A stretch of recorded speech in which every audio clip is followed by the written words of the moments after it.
All right, let's go.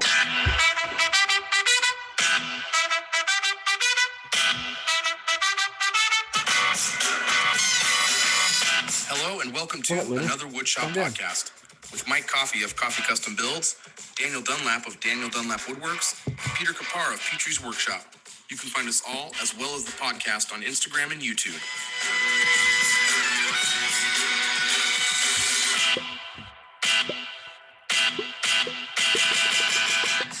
Welcome to episode 62 of another Woodshop podcast, where the CDC said you can officially listen to AWP without your mask on if you've been vaccinated. Yay! It's over. We've made it all the way through a pandemic. That's right. Now later, Dan will tell you the significance of the number 62, but for now, Mike? Well, I think it's very significant because 62 is the exact amount of patrons we had 6 months ago. So big thank you to our patrons. Big thank you to our patrons for supporting the show. I actually don't know if that's true or not. I don't know where we're at 6 months ago. Who knows? So long ago. It's fun to say. Dan's going to get into some really important 62 facts in a little bit here. But big thank you to our patrons who sponsor the show. You guys are amazing. Not just our patrons. I mean, everyone who supports the show is amazing. But the patrons, they really come in clutch. They financially support the show. So, I mean, that's a big deal. It allows us to keep doing the show. It keeps us going. That's the bottom line. There's things we do that cost money here too. And, man, they're in for a treat this week. They're going to get some dank memes. Yeah. First of all, they get dank memes. They get to vote on who wins a giveaway. Yeah. I mean, how often do you get to vote? Yeah. Wait, it's a country. No, big thanks to our patrons for supporting the show. We love you guys very much. We really appreciate you all very much. This week, actually, we had a patron only question this week too. So that's going to be in the patron part of the show that only patrons will be able to hear. And it was basically some sneak peek. Our answer was sneak peek content for Workbench Con. Yeah. I mean, Jevin called it in. So inherently it was a really stupid question, but we made it into a really interesting topic. So mean 100. No, I'm just kidding. No, Jevin always comes in clutch with the patron questions. And it is a good question. Hopefully we answered the question for him in a way that makes sense. Cause I mean, his idea is really good, but we were concerned about how it would be executed in that scenario. So his idea is really good in a different scenario. And I'm unintentionally really teasing this. Anyway, really good question, Jevin. We really did appreciate you getting that in here. So, I mean, this week we got to get into some things. I don't even know what I did. Dan, do you know what you did? I think first though, before anything, you should sing right now. Thank you for singing. That was beautiful. Again, you're getting better every week. Everyone's proud of you. What'd you do? I signed a record deal. People are going to pay me to sing now. Your album, your mixtape drops. Right. It's going to be fire. So before I get into what's on my bench, I want to talk about something else. Something very, very serious here. This is going to be dumb. Sit down. The number 62 is representative of your spiritual journey on Earth, your existence, if you will, your purpose in the universe. The angels encourage you to put your trust in the Lord above and believe that all your material and monetary will be taken care of. This is not what you read in live. This is completely different. What is this? Yeah, it's a different one. You said fun. Fact. The word you used was fun. If you Google the significance of 62, those 3 words or 2 words and a number, you get all kinds of things. It's crazy. 3 words. Yeah. The first one is the number 62 is a business number with a family bias. In essence, the numerology number 62 is a business number with strong inclination to benefit the family and other relationships. Also, it's an Alabama number. And efficient and a builder. Wow. You really tied that together. You really made a big, nice loop out of that. I encourage everybody to go Google the significance of 62, which Please don't. This episode. Don't give that website any more traction than it deserves. All right. Well, this episode brought to you by the number 62. Dan, what was on your bench this week? And the letter? You need a letter too with the number. Oh, do you? And the letter D. Duh. Double D's. Dan. Man, I've been doing a lot of stuff lately. I've been killing it on the CNC. I feel good about it. I'm out there. Don't get cocky, kid. I feel bad if it's not running, so I'm just doing things. I pumped out the clock. I did push sticks with Pete's help. I feel pretty good about designing in Aspire now. I'm working on I made some bow ties. I'm working on a template for the bow ties. And aside from the CNC stuff, I'm still working on the giant Tetris shelf Big Brother. I'm still working on the hidden door bookcase shelves. I might go shelf. Huh? Yeah, the Tetris shelf. My mind wiped as to what you're talking about. Yeah. I'm doing lots of stuff. Remember, like Big in the fall? Yes. Thank you for the little stab and twist. I feel like there's I made a cabin sign for a client. Clock? My first CNC commission. Yeah, and Clock? I made the big walnut clock. I listed a bunch of things on my Etsy store. Things are popping over here. I love it. Pew, pew. Just popping off. Mike, what are you doing? That was a really awkward transition. This week, I'm a lot of my time. 62. Well, I'm doing 62 this week. Episode 62. No, this week I spent a lot of time making samples for some customers and for my own knowledge. I'm using some finishes. This Target Coatings brand, I'm really, really liking a lot. So I've been learning how to spray their products and trying to figure out how they look. But really, I'm trying to get samples together for my customers. They want a very clear, non-yellowing finish. So I'm trying to get those samples done for them as soon as I can. Also, I got some Etsy orders this week. It was kind of slow over on Etsy this week, so I kind of flew through those things. I had a bunch of template orders this week, though. That was pretty nice. And then I'm just kind of working on these tables. I think last week I had picked up the big slab for this big conference table commercial job I'm doing, but I hadn't gotten it. No, I didn't. Last Sunday, I picked up the slab for the conference table. I picked up the big slab, the main slab, and then the partial slab that's going to be the leg. It's going to be a waterfall edge, mitered edge for that. So I got those to my house. I couldn't get them in the house because the thing probably weighs 500 or 600 pounds. So my cousin came over on Sunday. Me and him couldn't get it because it was too big. So Monday, I had 3 coworkers come over from my day job, and 4 of us couldn't lift it. It was too big. So I brought home, they're called drywall carts. They carry a lot of weight. They have huge, big wheels on them. Brought one of those drywall carts home, and me and my neighbor, Ken, he came over and we flipped the slab onto the drywall cart, and I was able to get it into the shop. So now it's sitting in my backside yard. And tomorrow my cousin's going to come over and we're going to get it onto some sawhorses, and I'm going to start breaking that thing down. So the live edge is all coming off of that. It's not going to be live edge. It's going to be a big slab of dimensioned wood. And it's going to need a bunch of epoxy, not a ton, but it's going to need some epoxy on the ends. I'm going to throw bow ties in the in-grain checking. And I know a guy who has a template. Yeah, I was going to see if you could send me some of those, because that'd make it easy. I need some bushings too, right? You got all the information on your listing? I haven't listed it yet. I'm still prototyping. Oh well, hopefully you can get that figured out in the next week. Oh yeah, for sure. I got to get a bunch of epoxy in that thing. It's going to be a lot. So, and then I'm working on a couple other tables right now. I got my metal guy, Aaron, over at Bidwell Wood and Steel. They've got all the dimensions in over there. They're working on 2 bases right now for me. One is for this teak table, which I'm doing the samples for the finishes. And then one's for this English elm table, which is actually for my dad, my stepmom, for their new house out in Montana. I'm working on that. So they just picked the color today. I got the dimensions out. They're going to be hopefully finishing up those bases next week. And I can get both of those tables done probably next weekend. I'd like to get them out of here. My wife and I are going to be going to Montana with the boy at the end of the month. So we'll be out there for about a week. So I'm going to have some out of the shop time. So I'm trying to get like 2 or 3 orders done. 2 or 3 tables done. What are you doing in Montana? Just hanging out?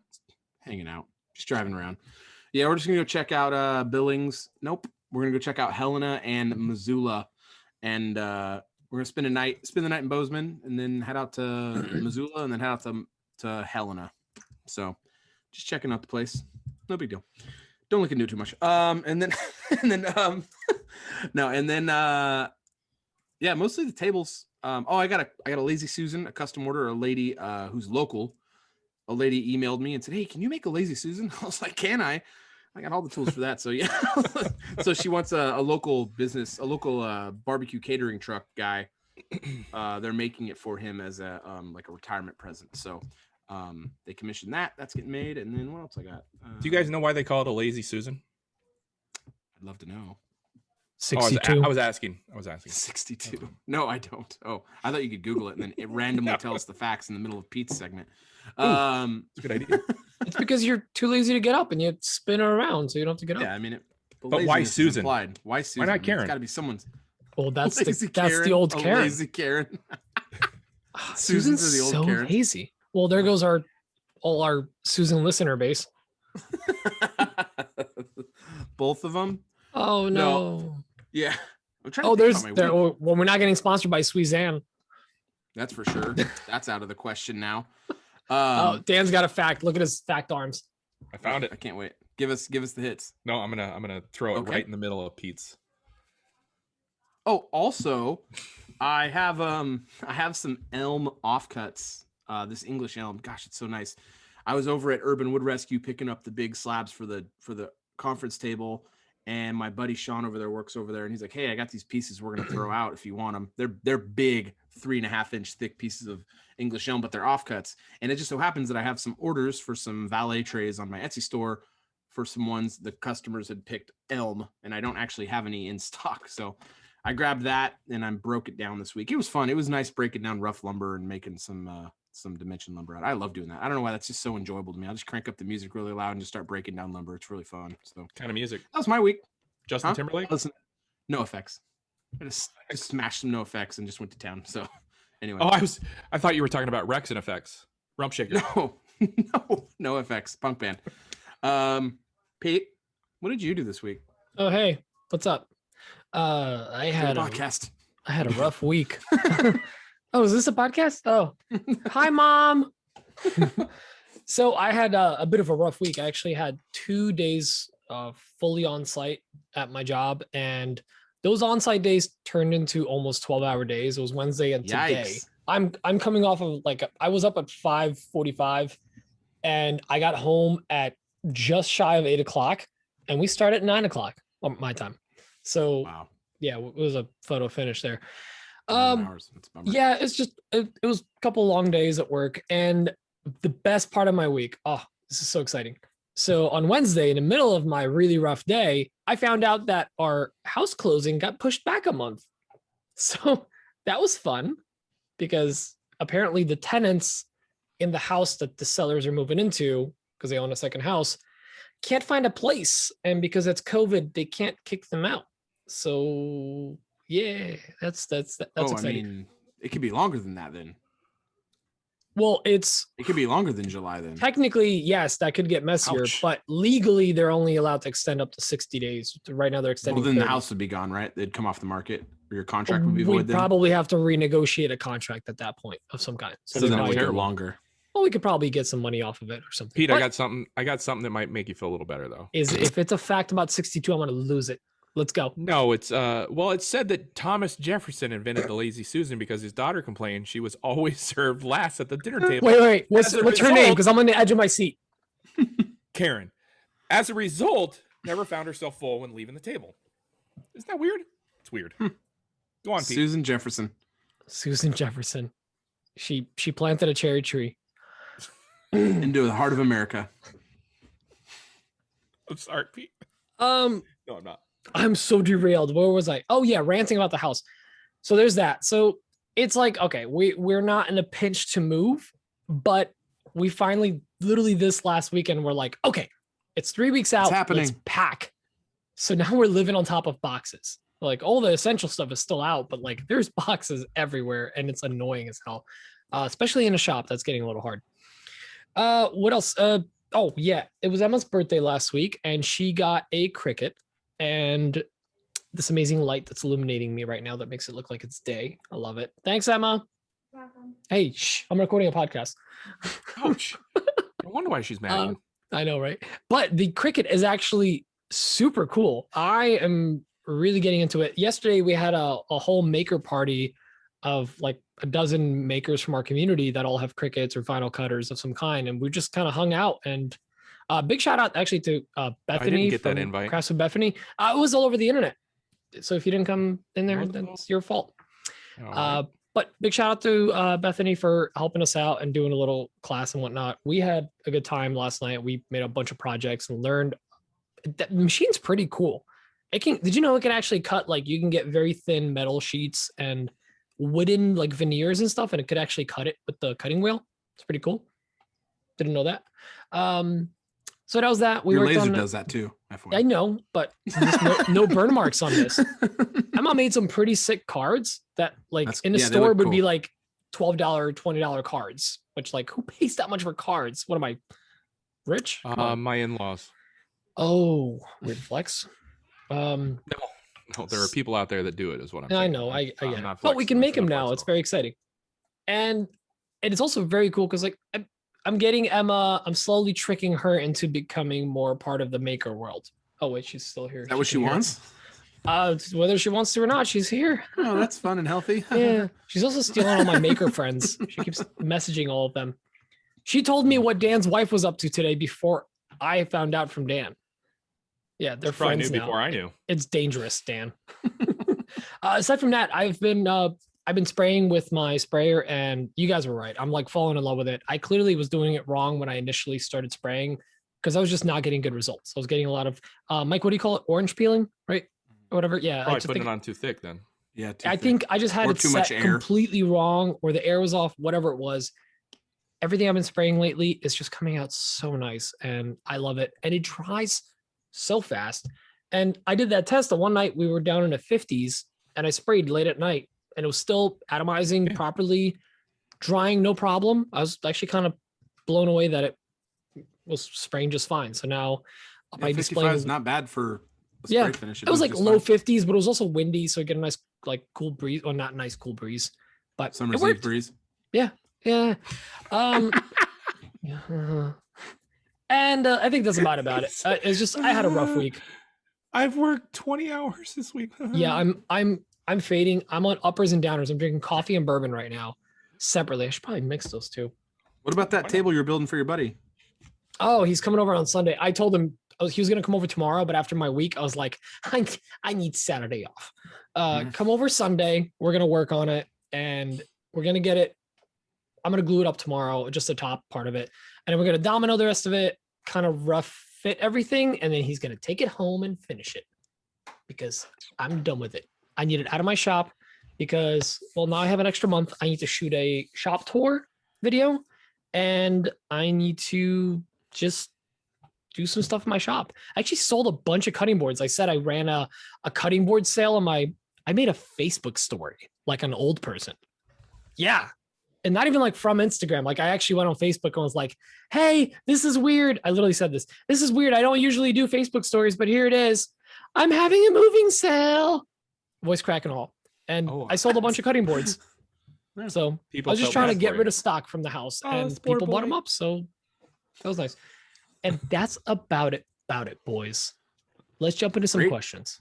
Let me let this dog in here because she's knocking on the door. Let me clear my throat. She gets... Is that you filling dead air? Okay.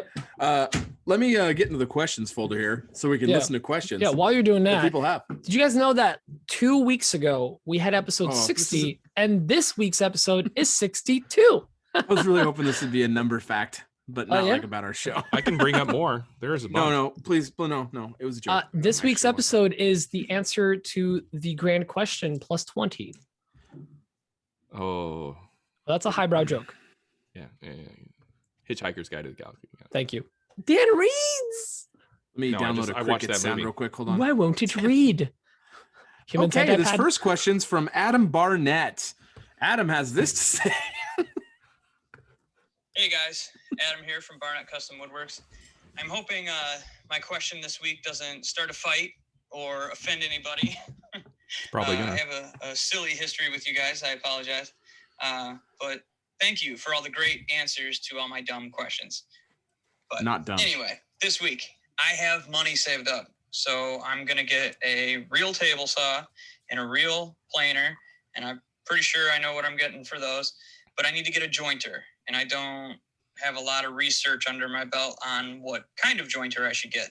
So I want to do a crap ton of cutting boards, and I'm starting to do a lot of butcher block countertop kind of stuff. So I'm going to be jointing long pieces, and taking stuff to another place and paying them to do it is getting old. I want to do it all in-house. So I don't have a lot of space. I'm working with a 1-car garage here. What jointer do you recommend for jointing short to long pieces of lumber? Look forward to your answers. Thank you, guys. I love you guys. Podcast is awesome. You guys are awesome. I just wanted you to know I love you. I love you more. I win. No, you hang up. No, you hang up.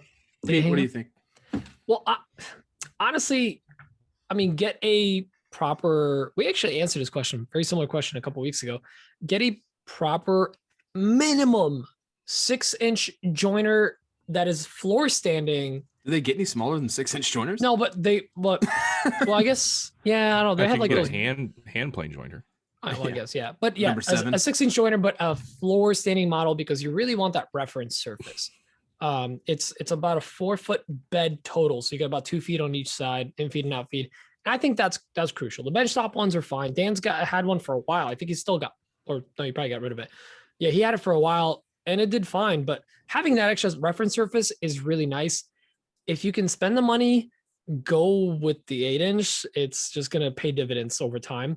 But, you mentioned you have some money. You didn't really say specifically what other tools you're getting exactly. You said a serious saw and planer. I'm assuming like a 735 real saw better. and real planer. But yeah, real saw, real planer. I'm assuming something a little more heavier duty, not a lunchbox. I would say maybe look for a used floor standing joiner, like those rigids, deltas, whatever, the 6-inch ones. And then also look for a good deal on a drum sander. And I'm only saying that because you were talking about butcher block tops. And a joiner's not going to help you. Planer might, joiner's going to get the edges right, but that you can do on a basic small 6-inch joiner too. Having that drum sander, Dan uses his religiously. It almost replaced his planer. Haha, that's a joke, but really he uses it quite a bit. And I think that's a good way to do it too. So maybe look at both of those, but at a lower end entry level. But I don't know, Dan, what do you think? Dan, what about you, since we just lost Pete? Yeah, we lost Pete, I think. Did you lose me? Pete basically stole my answer. I was going to say, get a used jointer. Pete, you're there now. Okay, that's weird. Well, at least my audio recorded. That's okay. That's weird. Yeah. That's suspicious. Ironically, you started speaking after I finished, which was perfect. That's what she said. Well. Anyways, as I was going to say, Pete stole my answer. Per the usual, my lawyers are taking note of all these things. Did you hear my drum sander comment? Yes, I did. Oh, okay. I heard that was the most important part of the answer that you saw. Definitely get at least a 6-inch jointer, floor standing jointer. Don't get a benchtop jointer. I think you can make them work, but if you want to get quote unquote a real jointer, you're going to want some sort of floor standing model. I see them all the time in my local Facebook marketplace. I know Rigid makes one that you can buy brand new. It's not terribly expensive. I don't know exactly how expensive, but it's not too bad. And I believe it's a 6-inch model. And you could put a helical head in there if you really want to feel spicy. Yeah, you could. Sure. But yeah, Pete actually brought up a very good point. If you're going to be doing butcher blocks or big cutting boards, I think a drum sander is more important than the jointer itself. I really do. That thing is clutch when it comes to stuff like that. Any sort of panel, it flattens really well. I use mine a lot. Pete's right. I use mine religiously. I don't think I've used my lunchbox jointer in a couple months since I got that drum sander. Mike. Well, all things being relative, so like money is always a big factor for everyone. So I'm going to go through different scenarios. So it sounds like you're making some investments in your tools. So we'll get to that next, but we'll go for the cheap option up, which is kind of what Dan and Pete went to. I personally think that if you're really trying to build up your shop, you're wasting your time with a 6-inch joiner because, so the 8-inch joiner is a really good size jointer. You can probably go your entire a very long woodworking career with an 8-inch joiner and be just fine because you can do so many things with a planer in terms of sleds. And I know for a fact that Adam is also into CNCs. I'll get into that in a second too.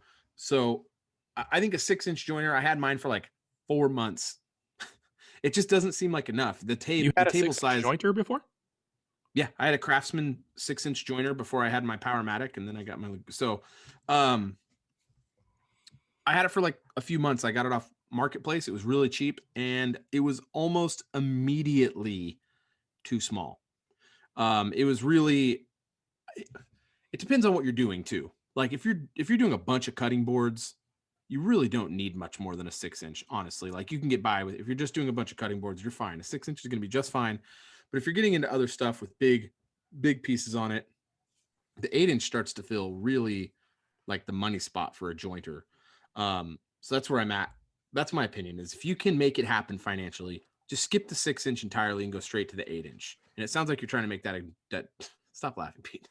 That's Mike's answer always. 8 inches. So, but like I said, with all things being relative, if you're going to get a 6-inch joiner, I think you should get a used one. And it doesn't take a whole. Here's the reason why there's so many 6-inch joiners on the marketplace, because people buy their 6-inch joiner and then they want an 8-inch joiner and they sell their 6-inch joiner. Yes. So that's honestly like why there's so many 6-inch joiners. That's a great point. Is like the 6-inch joiners, upgrade them really soon. You're going to upgrade it very quickly, but it will be a game changer in your shop. So it's worth having. If you don't have one at all, exactly. I would still say if you can avoid the whole 6-inch process, go straight to the 8-inch joiner, because you can, like I said, make that last your whole lifetime. I think you really don't need a 12-inch joiner. It does definitely come in handy in my shop, but there are not a lot of times where I'm like, man, glad I had that 12-inch joiner. It's not always necessary. Another thing is, I know Adam's into CNCs, and I'm certain he wants to upgrade his. I actually do a lot of milling on my CNC now. I don't do a whole lot of jointing or planing, not nearly as much as I used to before I got my CNC. Now, obviously, I'm in a different situation than a lot of people are in with their CNC beds, but I put a lot of my planks on there because it's just fast. Like I can just make a quick program, flatten it, flip it over, flatten the other side, and it's done, like with big pieces of wood. So that's like the other end of the financial situation. Like you can go start from, go to the 6-inch, which I think you really should avoid if you can. But if you do buy one, get one used. And in terms of what brand, I'm going to say Laguna. Like I'm just like a big Laguna fan. So as we I all will are. say, yeah, I mean, I will say that Powermatic makes good joiners. I'm not a huge fan of Jet, but truly bottom of my heart, they are fine jointers. Same with Grizzly. I just don't personally like them for my own reasons, but they're fine. You know what I mean? Yeah. Like if you had one of those joiners in your shop, they're going to do the job just fine. So I'm just, I like Laguna a lot. It's a personal preference thing. If you're going with the 6-inch joiner, Jet, Delta, Rigid, literally the same body, different features based on brand. Oh, let me go one further.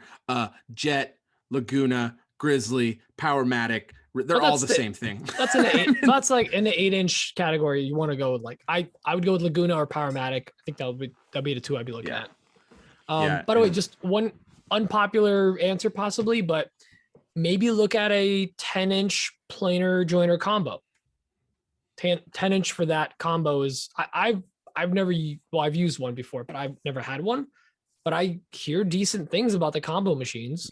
It might 10-inch planer just seems so small. So small. Yes, so small. But a 10-inch joiner is really nice. It's weird how like one's relatively small and one's good size. But think of it this way: you're usually joining and then planing, and what our planers are 13 inches or 12, 13 inches, and then the joiners are 8, maybe to 12 inches. If you're like you have a big one like Mike, but like having a 10-inch joiner planer combo actually makes a lot of sense. Yes, it's a smaller planer, but you're joining and planing the same width, so you can kind of maximize your because when I joint, I'm usually making a panel. I mean, when you're joining, you're usually making a panel. We usually joint one face, and then that's a reference face for your planer. Yeah. If you're doing the same piece, but if I'm joining up a panel, I just S2S join it together. Yeah, but you still need a face. You still need the faces to be. You don't need to do the top until it's all glued together. That's what I usually do. But you still need to. I have a real unpopular opinion. You don't need a jointer at all if you're just making cutting boards and butcher blocks. Whoa, what is this? What is this? Peter season one? You really don't.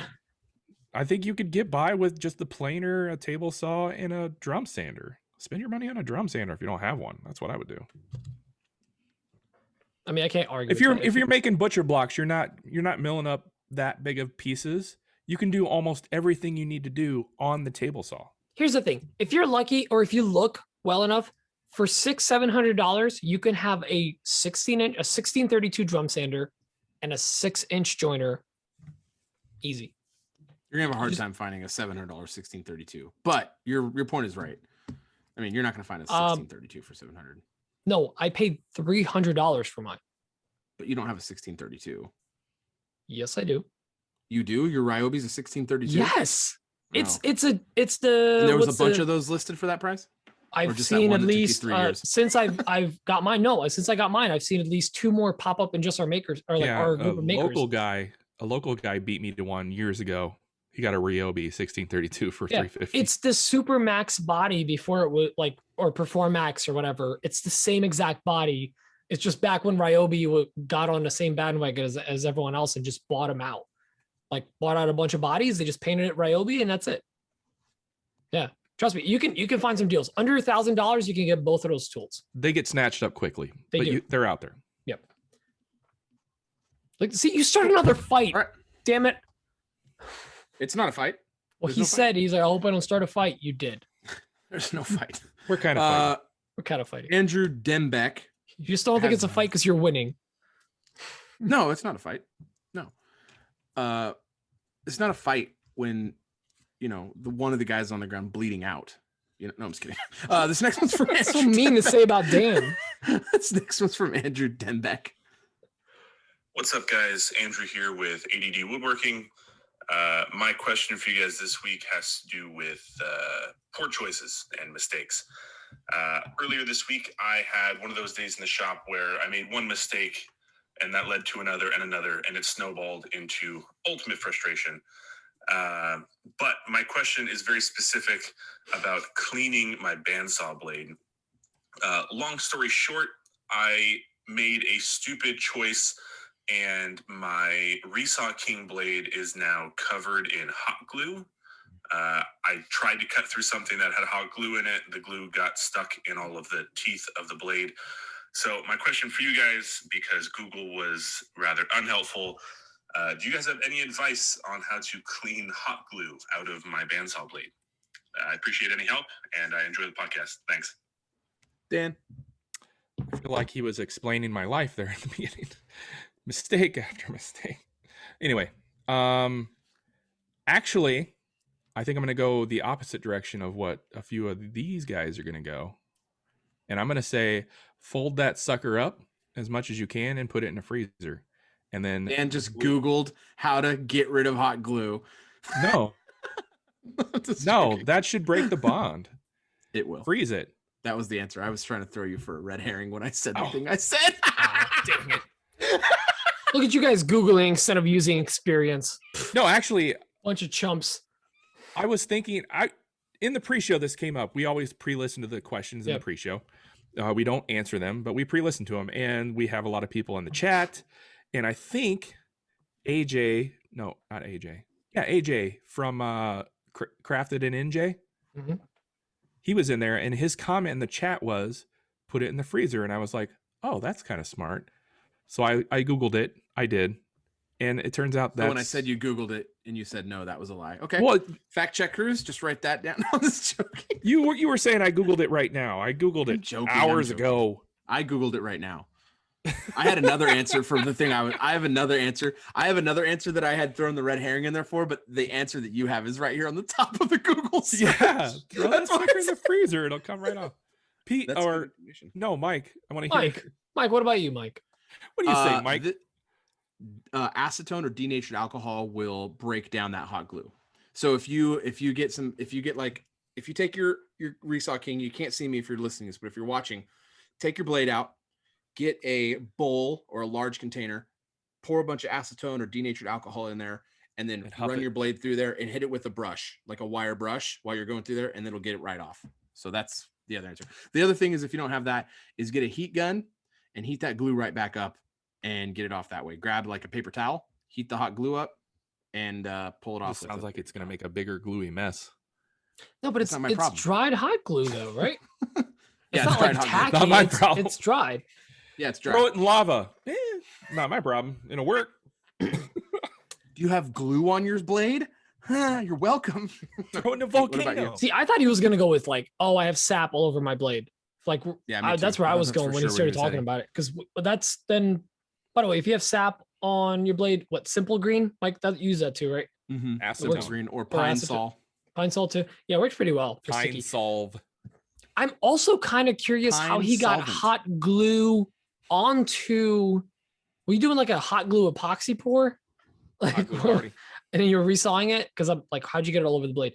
But I would recommend. I mean, those guys had great answers, probably better than mine. But I have these little black nylon probe things that calm down.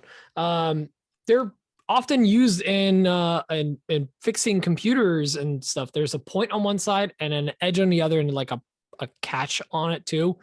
These are great, but I also have just a bunch of plastic scrapers. And what I would do is like take the blade off and then just scrape it, because that glue, if it's dry, it should pop off if you give it a good scrape.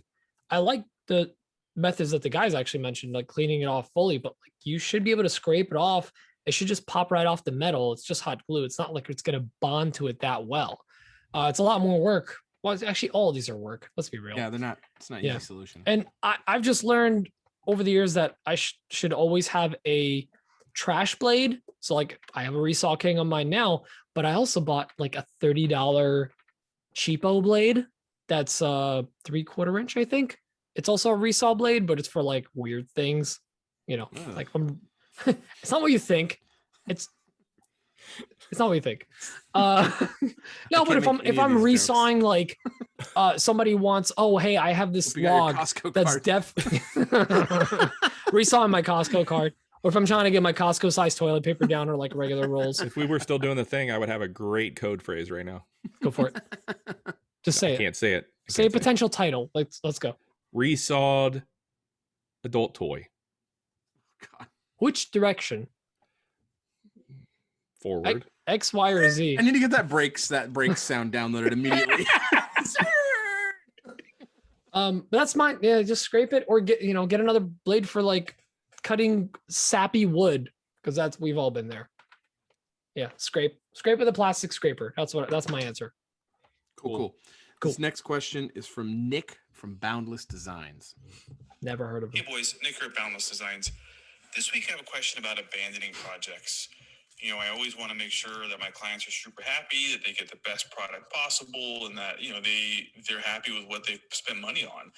But there may be times where, you just can't deliver on what they've asked for, or for whatever reason, the budget didn't accommodate what they wanted, or they just were super unhappy with what you delivered, or there's a problem with what you delivered.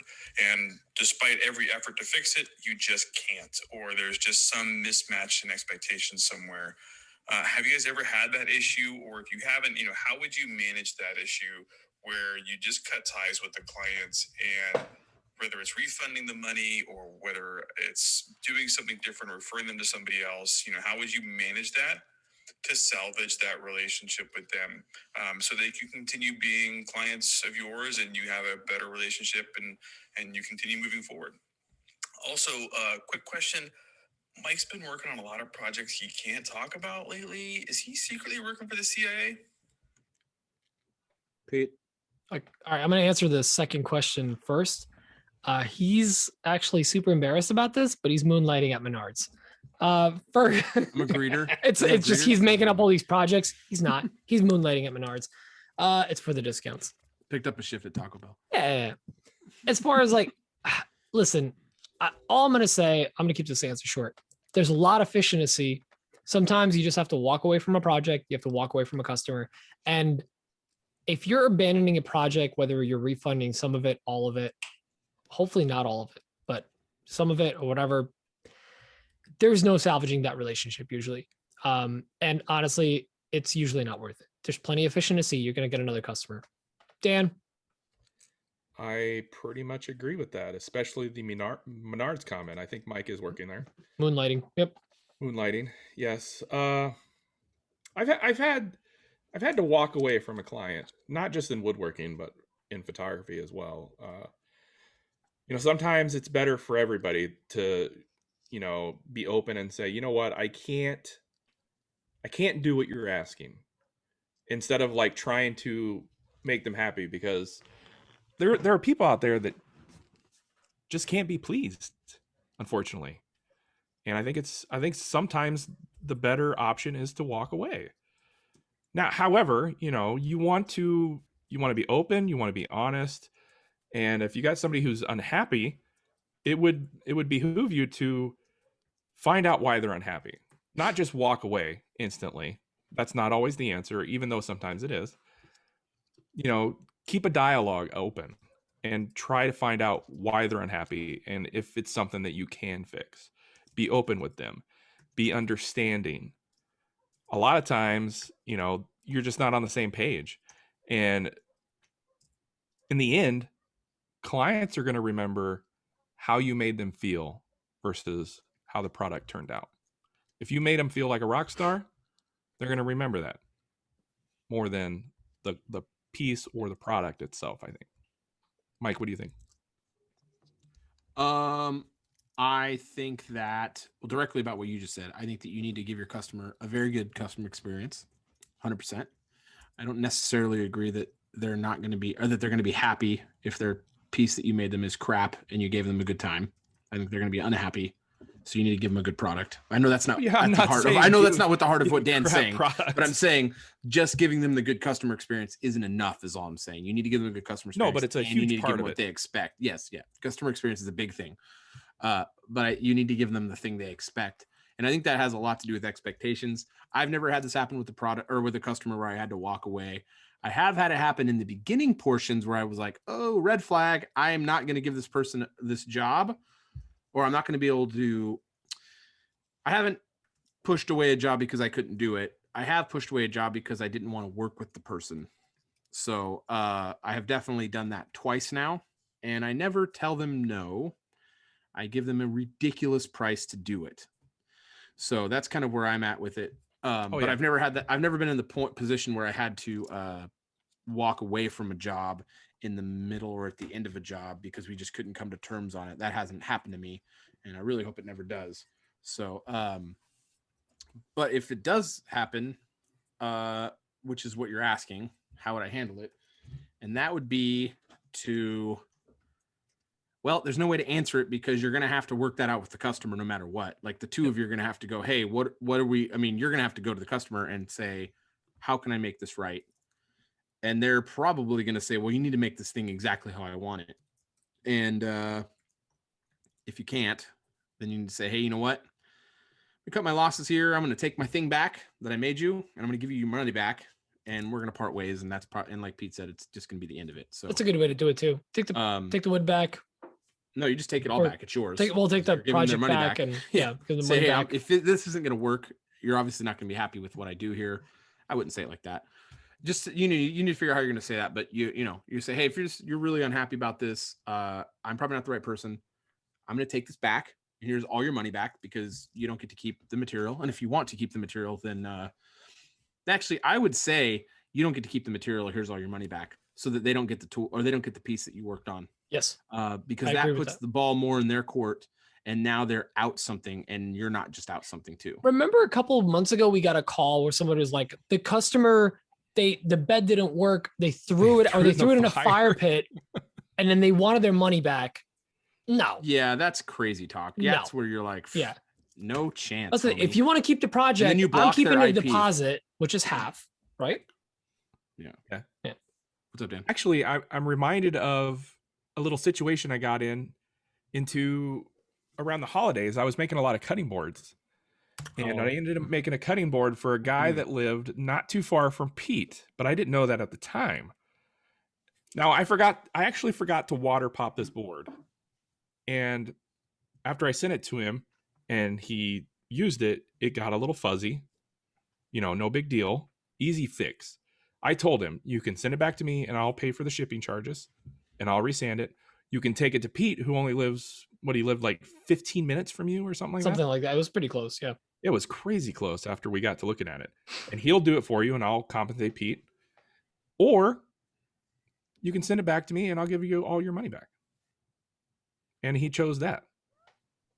Like I gave him a bunch of options. And that's I haven't been to that situation, but I've been close on a couple of projects where I was like, yeah, you know what? I've definitely been close on some projects where I was kind of out. I don't want to go into too many details on it, but I've definitely had a customer. I presented them with something that I thought for sure they were going to love. And they're like, ooh, we actually don't like that. And I was like, that's weird. That's really in line with a lot of what I make and sort of my signature. So, but I ended up redoing it. I just kind of sucked it up and just got it done and took care of the customer. And they have been a repeat customer. So I definitely went the direction. I'm happy that I went that direction and didn't say, pull the FU card and walked away for sure. But yeah, I've done that a few. I've pulled the old FU card and walked away in my photography career a few times. There's a lot of efficiency. I hate to put it that way because customer is always right, but sometimes customers an a-hole. Customers wrong. Customers aren't always right, but you got to treat them right as best you can until they're a douchebag. Dan, why don't you read some questions since we have so many written questions this week? We have 3 written in questions. Whoa. Oh, excuse me. And we're going to go with the first one that I have. Oh, that's a good choice. Yeah. I like that. That. From Josh Calhoun. Let's do middle out. It's too late. I already pulled Josh. Go 2, 3, 1. Okay, fine. Question for the show this week. I'm looking for an entry-level planer to get into more hardwood projects. Everyone seems to have the DeWalt 735. I'm familiar with the machine and have used it, but seem to struggle with a bunch of beechwood. You all have a lot of Laguna tools, so I'm not looking at Laguna IP12 with the So now I'm looking at the Laguna IP12 with the carbide cutter heads in comparison. I run my shop on an extension cord for now. Man, I feel you there, Josh. So a 220 volt machine from Craigslist isn't an option. What are your thoughts, opinions, and advice on picking up the right machine? Which one would you choose? Thanks for the great show and content from you all. Thank you for writing in, Josh. Pete, what do you think? I hate to say it, but the 735 is kind of a league of its own. There's no competitor for that category. It's right. Lunchbox planers, DeWalt 735, floor standing models. So DeWalt 735, and you don't need the helical head on it or the spiral cutter head or whatever. The straight blades are fine. They're double-sided, by the way, so you can flip them over when they start getting worn out. There's 3 of them, so they last a good amount of time. And replacements are like $30. So not bad at all. That's what I'd say look for. And you can get them. I got mine for about, I think, $400. So that's not too bad. A new one's like $500-600, something like that. Mike, yeah, it's like $600. Yeah, I don't. Did he say he has a 735 and he's no? He just sees a lot of people like them. Yeah, I'm a huge Laguna fan, but that's still a lunchbox planer. The problem with the lunchbox planers is their rollers are really close together by that head. The 735, the rollers are spread out, so you get less snipe. So that's what's the real advantage about that wide format 735. So, and it's got 3 cutter heads. Yeah, and a dust blower, so it actually blows out your chips. That Laguna has helical head, so it's going to actually give you better cuts, but it's going to have more snipe. Let me rephrase this. I've never used it, so I don't know. But the helical head, in theory, not in theory. It's always going to be better than straight knives. So I don't know how they can make it worse unless like the roller was uneven or something. I don't know. But it doesn't matter. That 735 is huge of a Laguna fan as I am. I mean, I haven't used that new Laguna one. I mean, I think the 735 is the way to go. It's just because it's tried and true. Yep. That might change in a few months when more people have used that lunchbox planer. Maybe I'll be able to get some time with it. I don't know. But I think that 735 is been around for a while, and I don't see them upgrading that thing because they have no reason to unless they give you the option and drop the price to get the helical head in that thing out of the gate. That's a good That'd be machine. huge. That'd be cool. Yeah, if they did that out of the gate, that'd be huge. But anyway, I have no idea if they're doing that. But So anyway, the Laguna IP12, that's their new lunchbox planer? yeah. Oh, I haven't seen that actually. Yeah, it's they got Laguna's got the lunchbox planer. It's a 12-inch planer with a helical head built in. So I think it's cool. 3 rows of teeth. So I think you end up with like 96 or something like that. Oh, wow. I had no idea. Yeah, it's coming out with the spring release model, so it should be hitting floors pretty soon. It's not a bad cost, but there's something about the lunchbox size category that leaves a sour taste in my mouth. I think Mike nailed it. The rollers aren't spread apart Yeah. far enough. So in theory, if you have a good setup where you can, I believe that the new Laguna, God, I'm trying to remember. Does the head come down? Yeah, the head comes down onto the bed, right? Yes, the bed is so I'm pretty sure. Yes, it's the same with the Laguna. The head comes down, the cutter head comes down. So if you actually made yourself a pretty decent, like if you put that lunchbox in like an outfeed table and made the tables of the planer flat with the outfeeds and the infeed of the outfeed, Yes. you could actually you wouldn't really need to worry so much about the rollers if you had like a long bottom reference instead of referencing that top. So if you get like a lunchbox like that and you make a good And setup for it, but There you are need a lot plans of out space there for for that. like snipeless jigs for your planer, which basically just Yeah. extends your bed. That's all it does on top of the Yeah. existing bed, and which is they, exactly what I'm saying. they do work. Yeah, Yeah. look, So yeah. So anyway, yeah, there's definitely options out there, but I would look at something that I would either look at 735. I think Jet has one. Sounds like I'm hating on Jet, but I have heard a lot of bad things about that Jet. So but I've never used it again. So I don't have any personal experience. I've heard from like 4 people that they've had issues with it. So I've heard a lot of snipe from that Jet one, even though the finish is really nice because it is a helical head. I've heard a lot of snipe issues. So anyway, I think that's good. Dan, did you go, Dan? No, not officially. Yeah, go, Dan. Go. Well, that's Again, Pete stole my answers. I think So- it's in a league all its own. You got the lunchbox, you got the 735, and then you got floor standing models. And I was going to mention that it also has the dust chip blower on it built in, so you can just put a bag on it. It's got its own built-in quote unquote dust collection, which is very nice. Not any other lunchbox planers that I can think of have that. And correct me if I'm wrong, please do. But I think that's your best option, really is. So I didn't really add much there. I just repeated awesome. what you guys said. Next one, we're gonna go with you first. do another reader. Are Yeah. we doing another reader? Yeah, why not? All right, And then and I have want you you to got- say, I'm gonna do this one first for the answer, so I don't steal it. What now?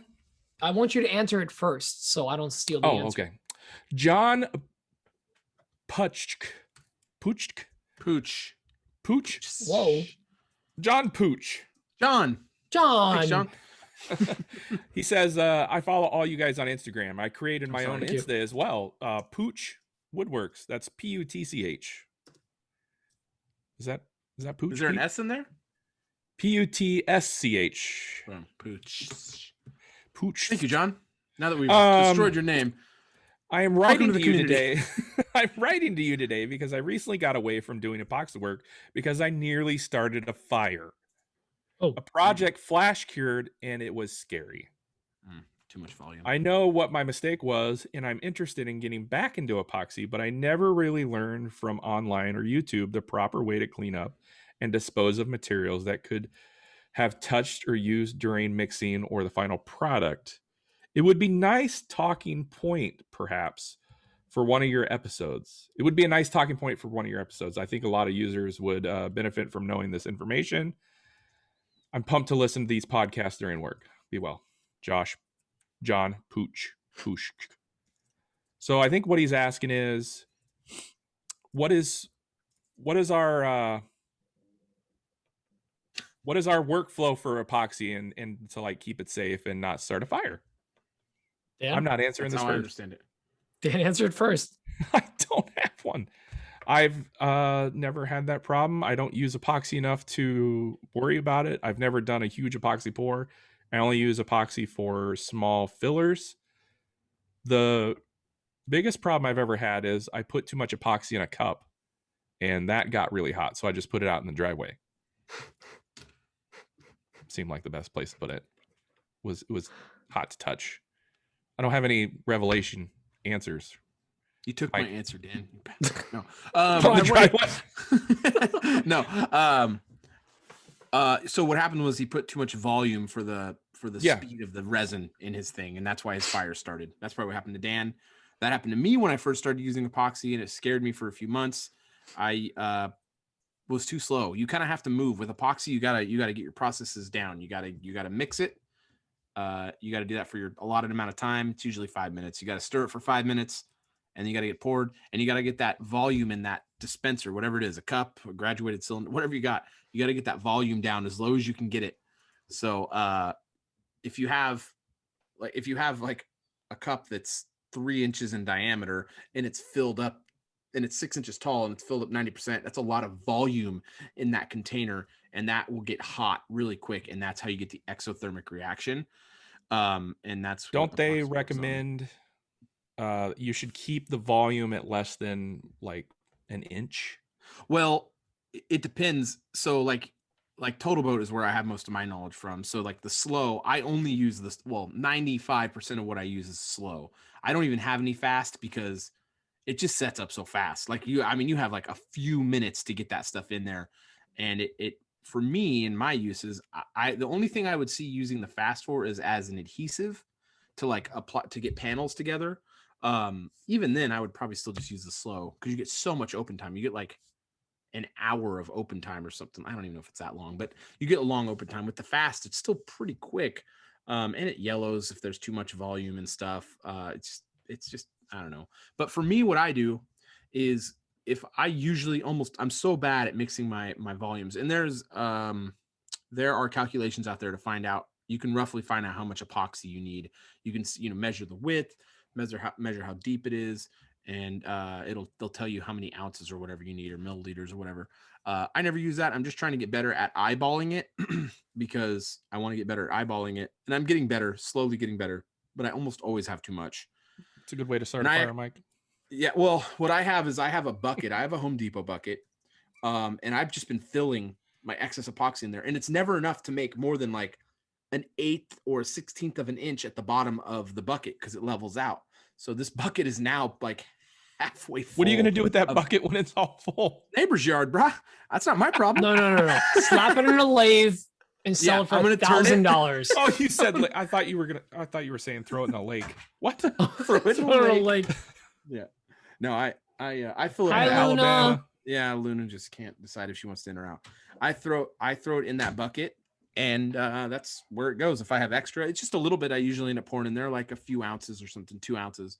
I hate wasting any because epoxy is so pricey, but that's what I do with mine. So just get it into another container that's real thin, let it dry, and then you can just throw it out. I mean, if you have like a silicone mold or a plastic plate or something you just don't care about, preferably something that won't easily start on fire, because even though you're throwing a thin amount in there, you just want to be as safe as you can. But I'm throwing mine in a thing of epoxy. I know it. That's how I do it. One of the local guys I'm friends with, he has silicone coaster molds, and he throws all his extra epoxy. Yeah. Something else I do. Sorry, Pete.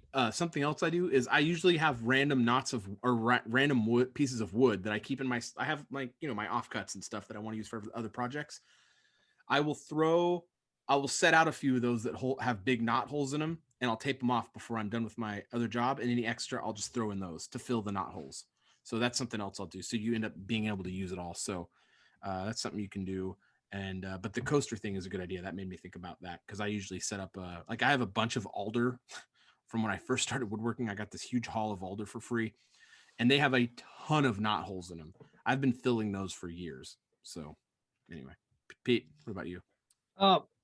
Very similar answer to yours. I do have the coaster forms, the silicone coaster forms, but I never have enough to fill one of those. So anytime I got some extra, I'm constantly, and I usually do stories about this. I'm always like running around the shop, like, what can I glue together? What's broken right now? or like what needs a knot filled. So I just like fill random knots of like Bill McCracken. Yeah, fill my crack. So yeah, Question. filling. Yeah, You don't necessarily need to fill up the whole coaster mold at that time. I mean, epoxy bonds to itself, every right? time. it does Well, bond not to when it's itself, cured. but there's a time. If it's not still gummy, you'll have to abrade it with sanding paper. Yeah, there's You a can't just, window like, of when it pour- sticks to itself Oh, see? best. So when you I do learned something. layers, I didn't know that. yeah, you can, but you gotta, like you said, scuff it up. You gotta. Oh, got it. You gotta do one too.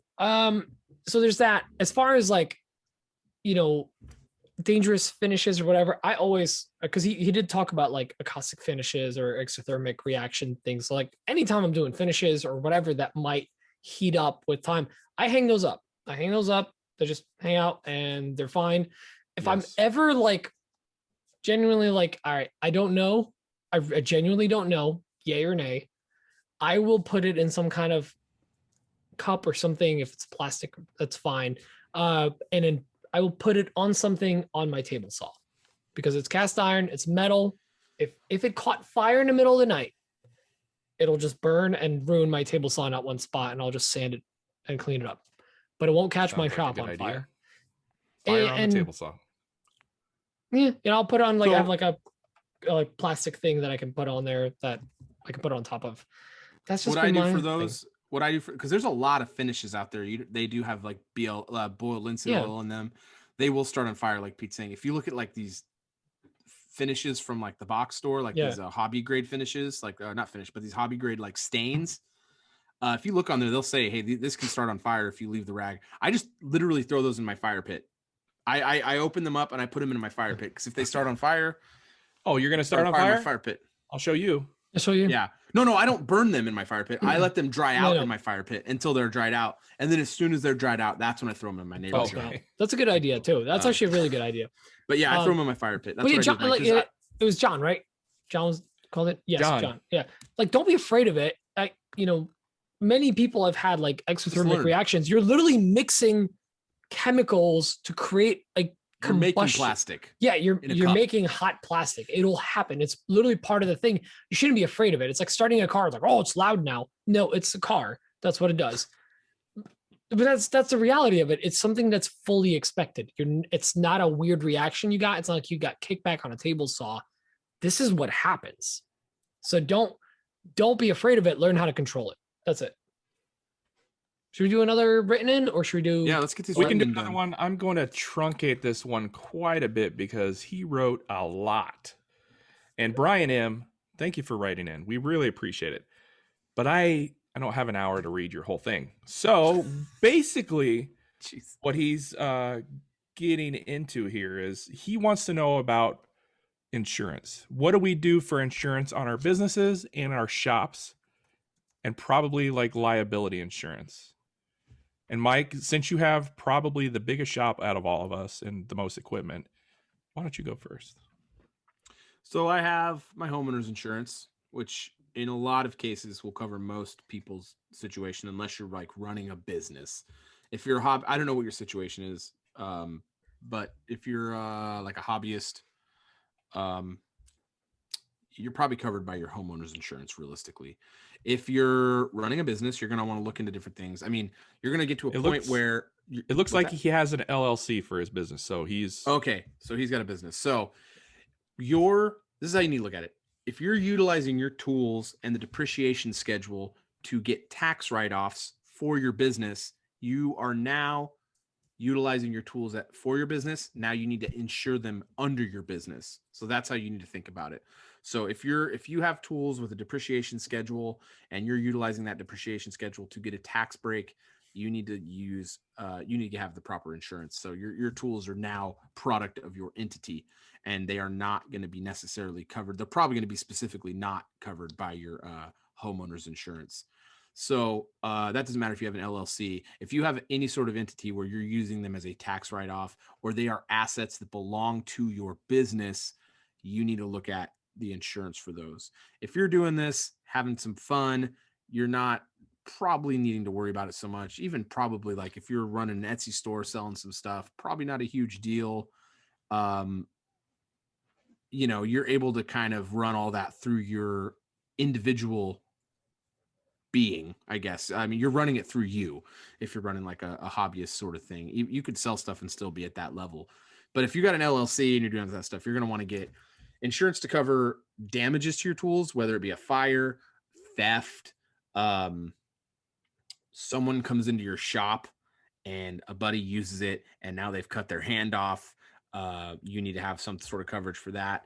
I mean, people being in your shop, you might want to really look at what does your insurance actually cover for that? Because if someone gets hurt in your shop and your insurance goes, hey, you didn't tell us people were using your tools other than you, we didn't cover that. Good luck. Good luck. And then they just brush you along and you're screwed for a very long time. So look into that stuff. And then you need to start looking into what sort of liabilities you have in terms of, okay, I'm selling this piece of furniture to someone. How can they get hurt? And how do you want to be covered in case they do? I won't build like bar stools ever because those have a very high insurance claim rate, according to my insurance agent. And they actually need their own insurance if you're building those kind of like high bar stool type stools. People fall off them. And where are they used? Where are bar stools used? In bars. And people are doing what there? They're drinking. So they fall off and they get hurt. So today I learned. Yeah. So they have their own, there's certain pieces of furniture that have their own sort of insurance scales on them. So those are things you need to think about. Obviously, if you have an employee, you have a whole nother set of insurances. You got to get workers' comp, stuff like that. So I have a homeowner's insurance, and then we have an umbrella policy that has a bunch of money in it. And then I have Coffee Custom Builds has its own insurance policy. There's a commercial policy on there. It is not a policy where I don't have the coverage to where I can perform work on a site other than my shop. I can't build furniture in a location. I can't do or perform work on a site. I have a big project I'm working right now, and I can't perform any of the work on site. When the thing gets delivered, we're working out now to where originally I was going to be having a moving company put the thing in the building, but they're actually going to be putting it in the building for me, it seems like now. So, but I can't do that myself. For one, I physically can't do it myself. The thing's going to weigh like 600 pounds, but from an insurance standpoint, I can't either because if I damage something in their building, bringing it in, I'm liable. If I damage something on the table, I'm not only liable for the damage of the table, but because this is a commercial project, I'm now liable for any other trades that are held up from me having to fix my table. So if I damage that table, so I'm like, oh, I got to get this thing out of here. It's going to take me a week. Well, they already had people there waiting because they're actually building a wall around my table. And there's other trades that are going to be waiting on me. So goes into whole other things called liquidated damage. It's a nightmare. So those are things that you don't want to deal with. You just don't want to deal with it. So, my best advice is seek out help from a professional. Get a CPA, not a CPA, get an insurance broker. I have a friend of mine who is my insurance guy. He is really great. And he just tells me what I need and he gets it and takes care of it. And then when I have an issue, I give him the issue and he deals with it. And he tells me, hey, this is your situation now. This is what we're dealing with. So I'm not an insurance salesman and I'm not an insurance broker and I don't know everything about it. So take my advice with that grain of salt and seek the help of a professional because every state is different. Every region is different. So you might have different requirements that you need as well. That's why we're kind of really reluctant to give out too much very specific business advice. But that is my situation. It might not be your situation, but I would definitely ask someone who does it for a living. Like Dan. Dan? I was just sitting here shaking my head yes at like everything Mike said. Everybody's situation is different. I'm doing this full time. However, I am a licensed contractor in the state of Nebraska, so I can do work on site. I have insurance that covers all that. I have an insurance broker that tells me what I need because there are a lot of facets here. There are a lot of things to consider. It really depends on what you're doing and how you're doing it and where you're doing it and how much you're doing. And get yourself an insurance broker, man. It's on the same level of importance as a CPA, in my opinion. For an example, you're doing this as a business. For an example, it's got to be different from where Dan is, where I'm at. for me to have the insurance to do work on site, it would add $7,000 to $25,000 more of your insurance coverage or insurance costs for me to do work on site. Oh, it's not that much. It's an insane amount of money. My insurance broker was like, do not even think about taking on that kind of work. I have to be in like a whole different like financial income bracket with my business before I can start thinking about doing work on site. The insurance is like 15 times more expensive than what I'm paying now. So it's got to be different out there. Plus, but yeah, you were right. I mean, everybody's situation is different, depending on where you're at, what you're doing. And that's why we really don't get into the specifics usually about this point, because it's so vast. Pete, what do you have to add? Right. All right. So I'll answer not so much as like I guess as a business, but as someone that's currently going through the process. We're buying a house and we're trying to do it right. Here's the thing. I grew up as I don't want to say poor, but we always had enough, but we weren't ever wealthy. And the mentality we were always kind of taught was, don't tell them because they'll charge you. I don't know if anyone else could relate to that. Yeah. It's like, don't tell them because they'll charge you for that. My parents live by that. that. Dan, you get it. Like, don't tell them because they'll charge you for that. Like, you don't tell them that you have a shop because they'll charge you extra for that. But if the poop hits the fan, they're not, all those times you hear like these horror stories of insurance. That's the claims, opposite like, of advice. They didn't cover this, or insurance. That's a scam because they didn't cover that because you didn't tell them you were doing it. You were using your car for business or whatever. I'll give you guys my numbers. I was getting quotes from some insurance companies, and I just blatantly told them like, hey, I'm running a business, not an LLC, but a DBA from my house. And I focused mainly on the woodworking, but in reality, most of my business is content and 3D printing. Woodworking's become more of a hobby that just the content is around. And even focusing on like, hey, I have a woodworking business, but it's a hobbyist that's making money with it. They basically flipped to like, okay, we can only cover so much within your homeowner policy. And if you wanted to, you can extend it with an umbrella policy, like Mike was saying. In the state of New Jersey, to get basically $1.5 million of insurance between $500,000 policy on our house that covers almost everything except only a portion, I think only 5,000 of my shop. And then an umbrella policy that would cover everything else up to $1 million. That's if somebody sues you, somebody comes over to your house, chop off their hand on a table saw, they sue you, even though they like you, they're suing you because no hand. And you're covered for up to $1.5 million. It cost me $1,000 for the year.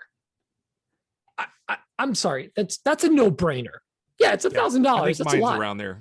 But that's for a year to cover everything.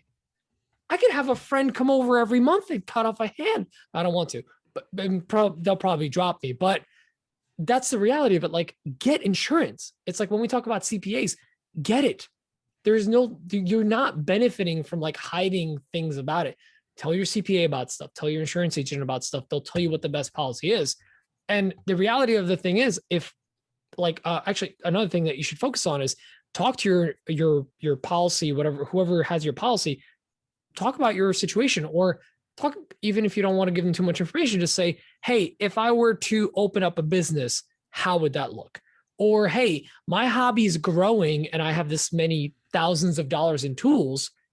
How much would that cost? Because some policies will only cover, they told me at max, at the highest policy I can get, they can only cover $7,000 of electronics in the house. I go, lady, I have over $7,000 at my desk. I need a bigger policy because I do IT for a living. I sit in front of my work computer and my personal one.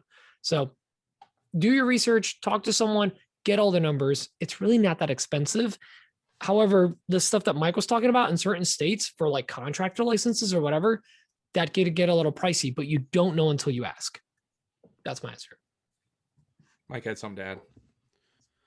I was going to say, if you want to be in a business and you think you're going to be benefiting from keeping information from your business partners, like your CPA and your insurance broker, your business is going to fail.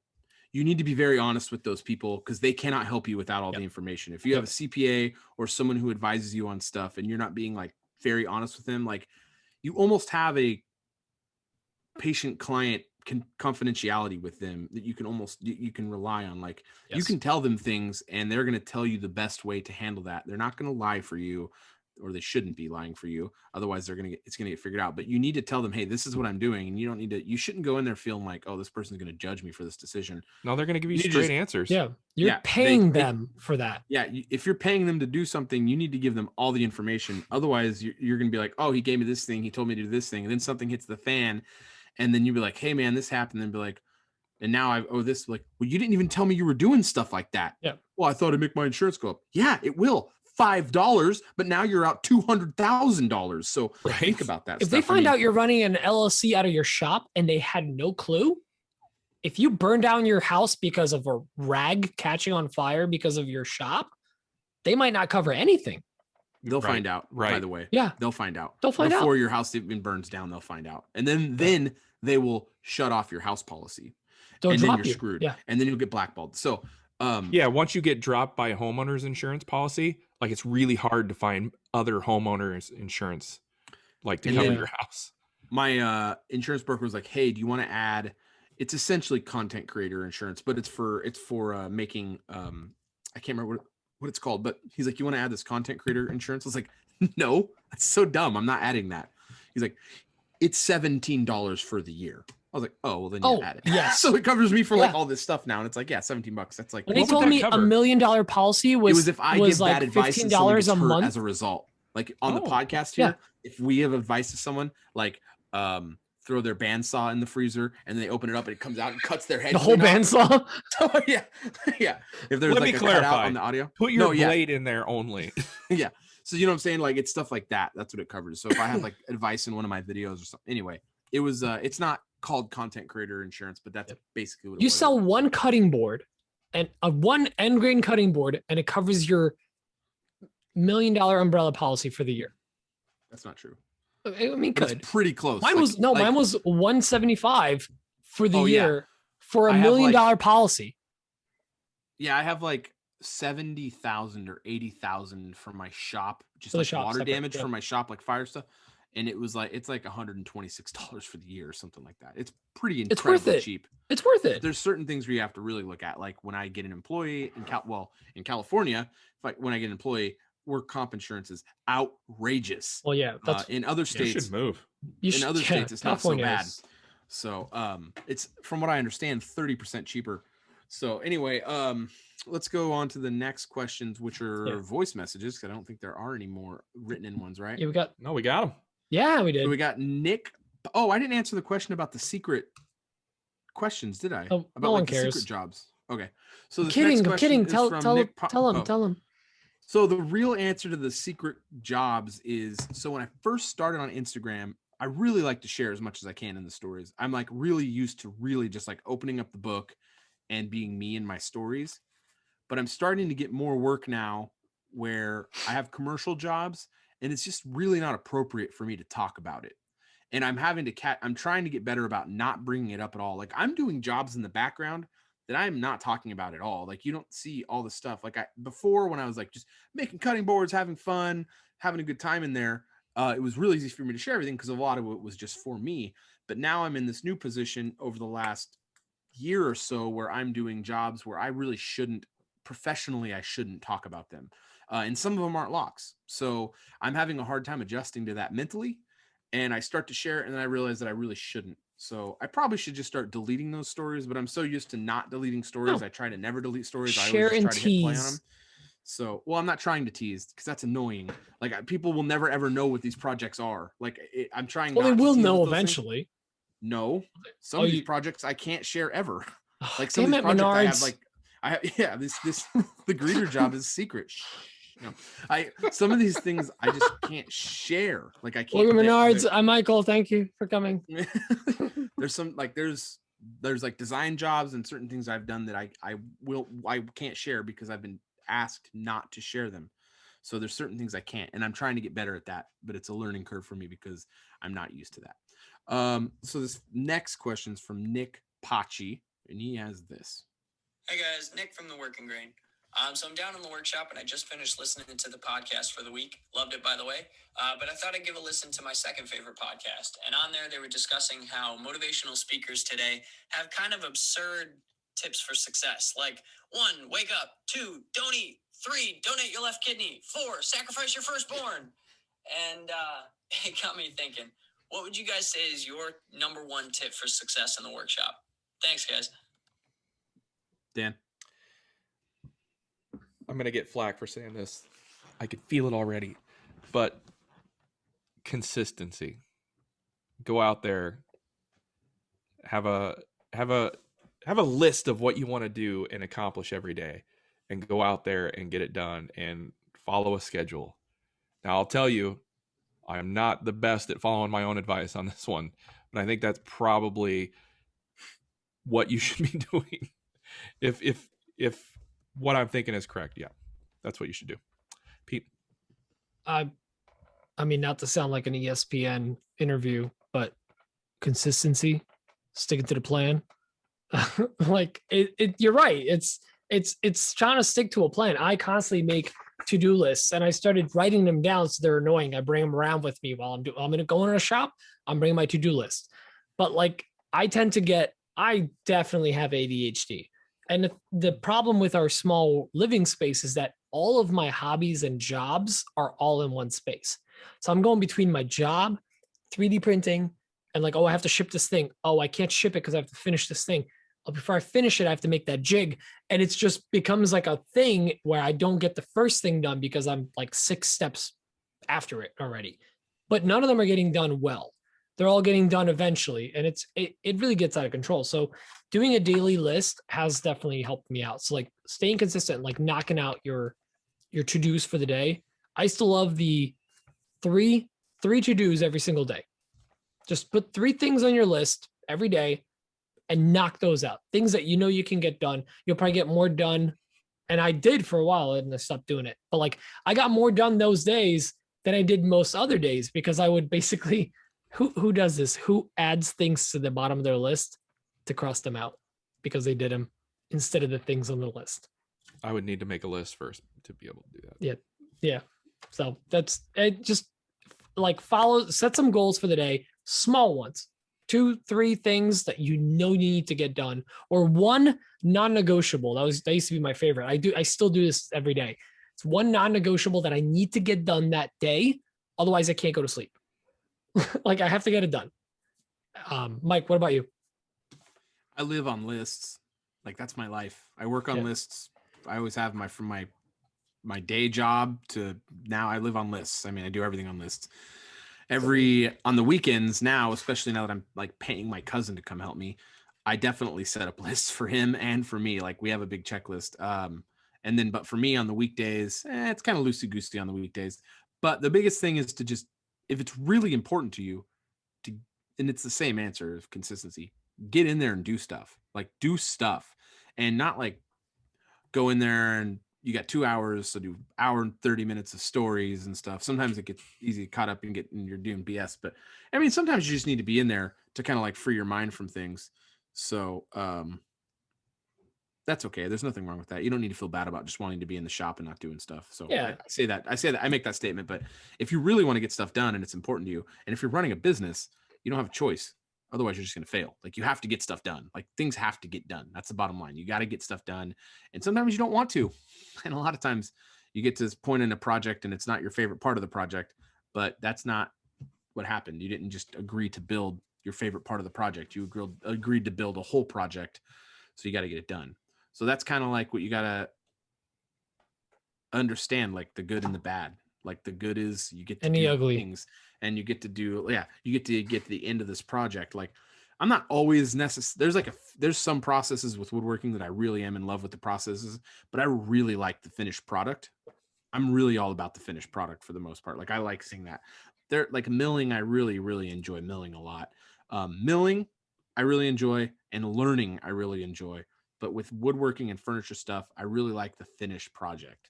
I've never really like kind of sweated too much about how you get there so much. Like there's some people who are like, oh, you didn't do it with this tool, you're not a real whatever. I don't really care about that.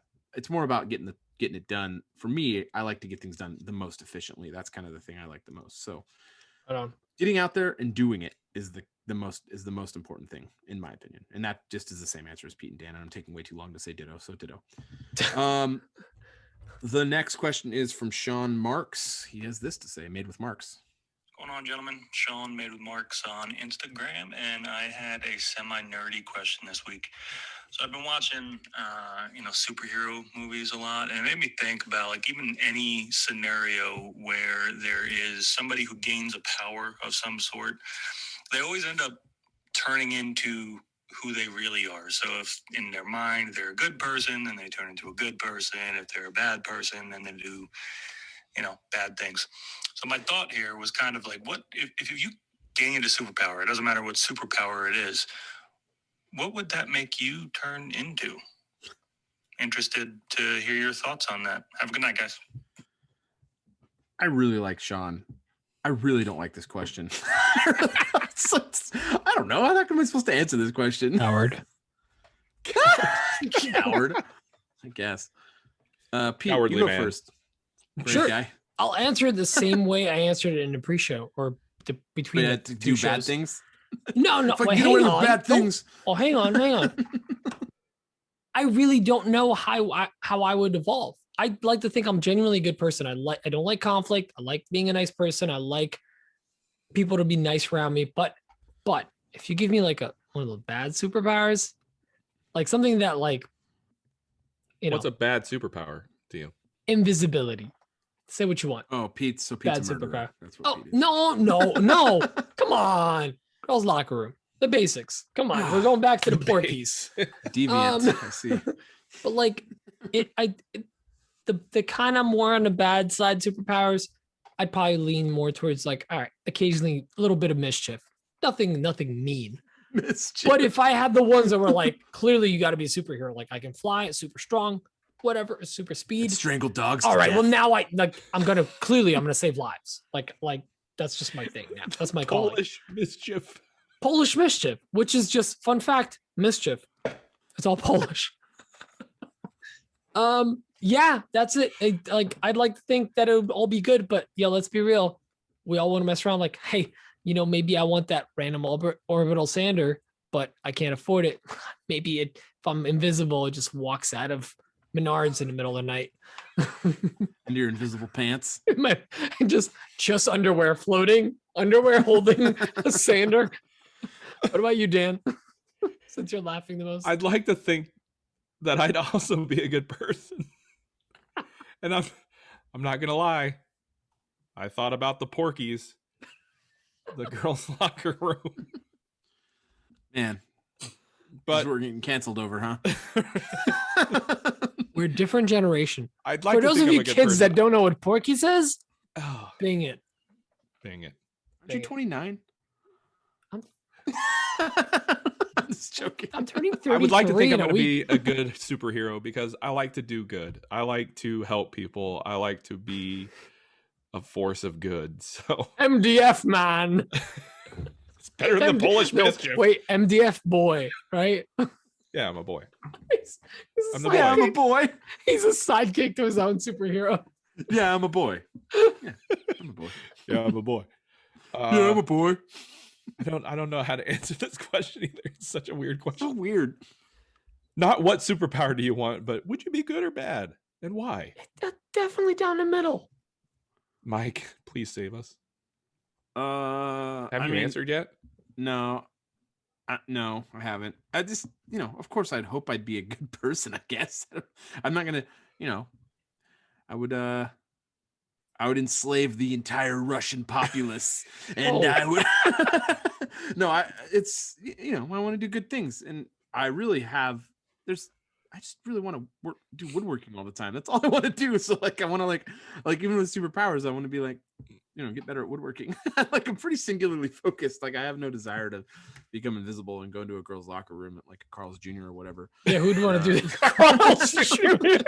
Wait, Does Carl's locker Jr. have a room? girl's locker room? Or a girl's bathroom, whatever. I don't know. Whatever weird stuff you guys are into. No, it can't be a bathroom. That's creepy. Locker Oh, room. yeah, You that's can't right. tell me when you were Yeah.